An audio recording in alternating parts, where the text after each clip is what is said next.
Everybody ready? Coach, you start off real quick? Yeah, just thought our defense was, once again, really, really good.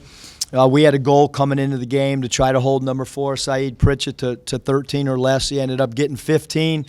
The guys were a little bit tired of hearing it all week since our last game, but we had a siren go off in all of our preparations anytime Saeed Pritchett in the scout team touched the ball.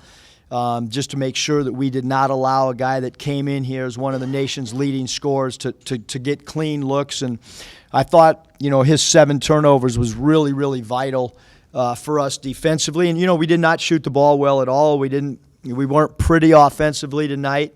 But that's what you have to do on nights that you can't score is you got to up your defensive intensity. And, again, Montana really, really struggled from three-point area with our defense, and I thought we did a great job closing out the shooters and not giving them any clean looks. And once again, we want to clean up our turnovers a little bit better. We're about 4 or 5 over where I'd like to be. And then obviously we got a defensive rebound. I think the biggest thing with our defensive rebounding is just understanding that when you hold teams to such low field goal percentage, you've got to really crash. There's more opportunities for the other team to get offensive putbacks. Eric, Adrian had his first double-double career high, and I think 9 rebounds was his previous high. Just what did you think of his game all around? Yeah, I think that he's doing a phenomenal job. When he plays that center spot, he's just so quick off the floor. I thought his offensive rebounds were phenomenal. I mean, he had one off a missed free throw that was awesome. He's a guy that has the ability on our team to range rebound. And I thought he played a great all-around game. I mean, we played through him a little bit more tonight. He had the ball in his hands a little bit early in the game. We felt like he had a quickness matchup against number 23, Mac Anderson, and felt like he could maybe outreact him to the glass, and he went ahead and did that, certainly on the offensive boards. Coach, could you evaluate Mason's play through 3 games? He's kind of been a constant on the offensive end. Yeah, I think he's done a great job. I mean, 2 of our last 3 games, he's done a really good job late game as we've kind of milked the clock, running him in middle pick and rolls. And so you got your 4-man handling the ball in pick and rolls, which most 4 men that are guarding him, they're not used to that. And so I think it causes a little bit of matchup problems, and he's done a great job of converting his free throws. He's so crafty and kind of herky-jerky and stop and start, change his speeds. He does a great job of understanding how to get the defense off its feet to draw FTAs, free throws attempted. And, that's one thing that we're really happy with offensively tonight. We finally got to the foul line, which in the past has been a big part of our team, is getting a lot of 3-ball attempts and then mixing it in and being a high-volume free throw attempt team. In the first 2 games, we were disappointed in our FTAs and not getting to the line more. Glad to see how they compensated for Isaiah's off night as far as shooting.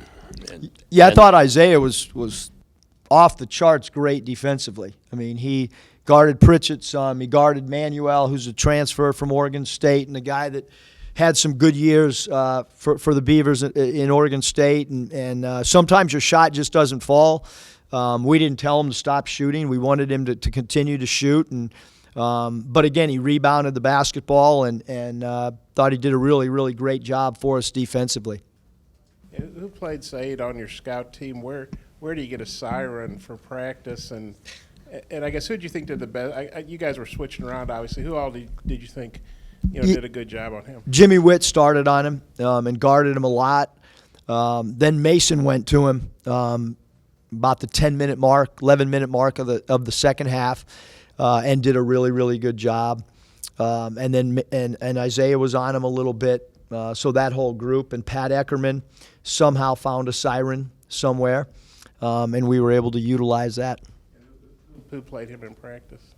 A multitude of guys, but mainly Reggie.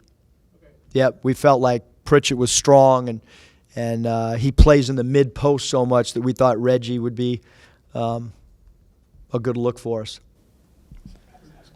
Coach, it seems like your team does a great job in terms of sense of urgency and recognizing how possession basketball is so critical both ends of the floor. But in particular, you guys are up 40-33, and there was a possession there where you had a bunch of rebounds, And it was just the way you were able to close out this game. What do you think about the way you guys were able to close out tonight? Yeah, certainly. We've been in kind of 2 games where that thing was right at 7 or 8, and if you don't get a defensive rebound or you don't get a stop, that thing can get to 5 or 4. And one of the things that we talk to our team about, we come in every day.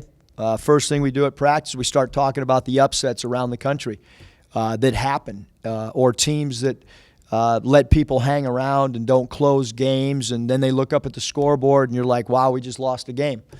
And so we have great respect for everybody we play. We walked in that locker room tonight. We talked about Montana for about 2 minutes, and then we went right into Texas Southern. And their depth charts up on our chalkboard when they walk in after every game. The next team's opponents up on our board, and there's some key notes about who we play next. And it's on to Texas Southern and how can we beat them. And so I think just the players understanding how the coaching staff is I don't know what word to use. My wife would say uptight about every game and having great respect for them and building up your opponent and really finding the strengths of the team that you're playing and trying to emphasize those to your basketball team instead of, talking about things that maybe they're deficient at. We really stress things that the opponents do really well each and every game. Desi, he still hadn't hit a 3, but he's doing other things. He's scoring other ways, getting some steals, getting some boards. Just what do you thought of him these first 3 games, even though he hadn't hit a 3 yet? Yeah, I think his energy's been great. I think he's not that there's no quarters in this game, obviously, but if you kind of simulate like a fourth quarter, he's come in and made big defensive plays, and kind of that last 10 minutes has given us some easy baskets in transition, whether it's a defensive deflection. He's done a great job of attacking the rim in transition on that left side of the floor, and his shot's going to fall. I mean, we just want him to keep shooting them and shoot them with confidence. And then you alluded to the defense. This is 3 straight games under 50. Did you anticipate that, or did you see that coming, or just what do you think about that? I mean, this is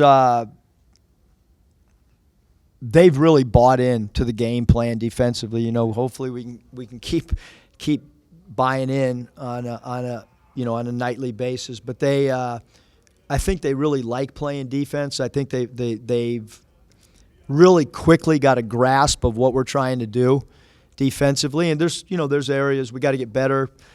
In some areas as well, but I think contesting shots and understand the importance of every defensive possession, they've been really, really good so far. Box scores is correct. Only 7 players got in tonight. Is that something you think you'll continue to stay with? And what about fatigue level moving forward? Playing that few. Yeah, I think if you go look at the box scores at Nevada for the last 4 years. Probably going to see 7.5 guys, meaning 7 or 8 guys. Every coach, every program has their own philosophy on that. I'd rather have a tired Isaiah Joe shooting than somebody else. So we'll roll with however many players we think it takes to win on that night. I might be one of few coaches that believe that 30 college games, 18 to 22-year-old people that play 1 or 2 games a week are able to play 37 minutes. I come from a completely different world where you play 82 games and you get in at 2 o'clock in the morning and you wake up and play a game at 4 in the afternoon sometimes on weekends. So I think you got to use your bench in the NBA. Although Tom Thibodeau would probably disagree. But here, we're not going to just pass out minutes to pass out minutes. You got to earn them in practice, and you got to earn them understanding the game plan. And then when your number's called, you just got to be ready to play. Final question, Bob? Yeah, I think Mason still hadn't missed a free throw. I think he's 17-17 the last 2 games, and then he was whatever that first game. What do you thought of that? He's been perfect so far. Bob, don't jinx him. We're not supposed to talk about that. He's been great from the charity stripe, and we don't want to talk about it because it's kind of like a baseball hitter that's hot. All right, Coach, thanks. Yeah, thank you, guys. I would have said this